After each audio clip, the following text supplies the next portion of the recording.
Hello students, welcome back to the second video of chapter 5 Industries. We have already talked about three things, mentioning about the raw material, we mentioned about the size and the ownership. We have clearly understood in the first video about it in detail. Now we are going to talk about the system. What is industrial system? An industrial system consists of three things. One is input, second is process, and third is output. Now, what do you understand by input? Input can be the seeds which you put in. Suppose if we take for example farming. So, seeds, then you need tractors, okay, all the necessary things which you are inputting. Then process is the thing like you are involving in the process of agriculture and all, okay, that can be considered as process, weaving, weeding, and output could be the final result, that is how much cash you received. So, the three things children you all have to remember, an industrial system consists of input, process and output. Now, what is input in detail? Raw material, labor, cost of the land, transport and infrastructure. Raw material, okay, easy availability of your raw material, that is your input for your industrial system to start up. Then you have the necessary labors, you know labors, skilled labors, unskilled labors necessary nearby. If they are staying, then the cost can be reduced. You can get them at less price and the work can be taken from them. And if they are staying far off, then it becomes really difficult to get them if they go for any leave and all. So, we need extra people who are nearby our area where we have started with the industry. Coming to the cost of land, how much you are investing for the land, transport and infrastructure, that is coming under the title input. Output, output is the finished product and the income earned. Okay, harvesting is done, then you take it to the market and you earn the cash, that is your output. Now, we know about the industrial system, but do we know about the regions, industrial regions? Let's understand about the industrial regions. Industrial regions, they emerge when a number of industries locate close to each other, share benefits of this proximity. When we talk about the emergence of industry, we will first locate ourselves where all the raw materials are available. Labor is needed, transport is needed, easy availability of power supply, water supply, the land which is there, right. So, these are the things which we will locate, the raw material easily available nearby place. So, that is what we are going to check in where we are locating our industry. Second, location is in temperate areas near seaports and near coal fields, because these are the materials which we need, right, resources needed for the industry to survive. Temperate areas near seaports. Why near seaports? Because easy transport is possible through the water medium. Near coal fields, so easy availability of coal, okay, minerals which are necessary for the industry to start up. Then you have this map and you have the in India different places where you have different industries, okay.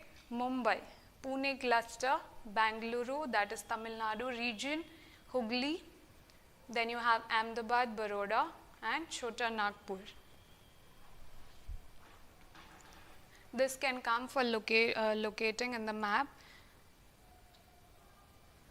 Visakhapatnam, Guntur belt and Goregaon, that is Delhi Meerut, and Kollam, that is Thiruvananthapuram. World's major industries. Iron and steel industry, as we talked earlier also, it is a feeder industry. It feeds the other industry and the other industries are dependent on iron and steel for their maybe the vehicles which they are using, okay, the body parts which are there, that is made of steel. So they are totally dependent. Then it can be the buildings, okay. Textile industry, that is cotton and all, okay, different textile industries have developed in. Then you have information technology, emerging industry, or it is even known as sunrise industry. So these are the world's major industry: iron and steel industry, textile industry, information technology. Iron and steel industry. It is considered as a feeder industry as it provides material for the other industries. It is comprised of various inputs, processes and outputs, the three things which we have earlier understood. Inputs: iron ore, which we receive from deep within the earth. Then you have coal and limestone. Along with, we need is labor, capital and site and other infrastructures. Processes involve raw materials, then put into blast furnace for smelting, okay. It goes beyond the boiling point and all, okay. Then the smelting of the iron has been done, then necessary product has been used for the other industries.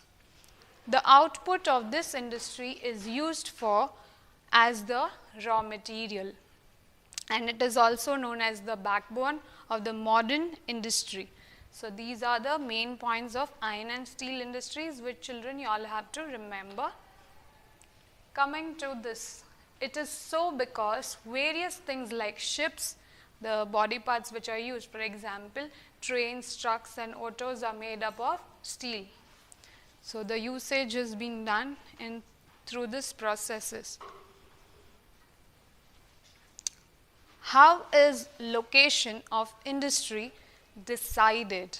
Okay, how we decide the location of the industry? Before 1800 AD, iron and steel industry was located where raw material, power supply, running water was easily available. In which year, children? 1800. After 1950, okay, this was before 18th century, how it was now after 1950. Iron and steel industry began to be located on large areas of flat land near seaports, as it is easier to import and export. Earlier it was located near the areas where the raw material was available, okay.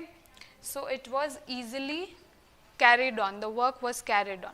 Now after 1950 they shifted the industry near the seaport. So it is easily available for them to import and export any kind of goods, products which are being used by them. Location of iron and steel industry in the world. Where all iron and steel industry are located in detail, they are given: Germany, China, Russia, USA, Japan. In India, iron and steel industry is located in which all places? Bhilai, Burnpur, Jamshedpur, Durgapur and Rourkela. Okay, so these are the places where the iron and steel industry is there. And Bokaro, Vijayanagar, Visakhapatnam, Bhadravati and Salem, that is in Tamil Nadu. So children, you all must have understood with the second video. Hope in seeing in the next video. Till then, take care of yourself. Bye-bye.